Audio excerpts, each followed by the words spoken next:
Hello दोस्तों, आज मैं आपको एक मज़ेदार गाली सुनाने जा रही हूँ। अगर अच्छा लगे तो आप लोग लाइक शेयर और सब्सक्राइब जरूर करिएगा। कमेंट करके बताइए मेरा गाली कैसा लगा। चना जोर गरम बाबू मलाई मजेदार। चना जोर गरम मेरा चना बना है आला, उसमें डाला गरम मसाला। उसको खाए समधी साले, खा के हो गए मतवाला। ओ तो घूमे दिल्ली कानपुर कलकत्ता, जहाँ गलता सोना चांदी, जहाँ होती फिरोजाबादी। चाहे प्यार करो या शादी, चाहे अपनी बहन पे राजी। चना जोर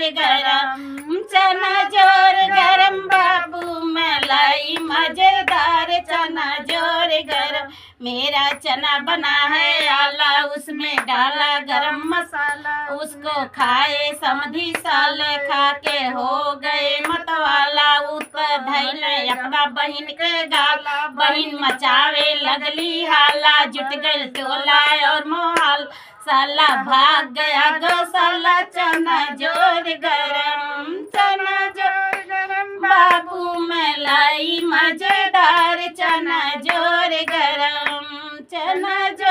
गरम बाबू मलाई मजेदार। चना जोर गरम।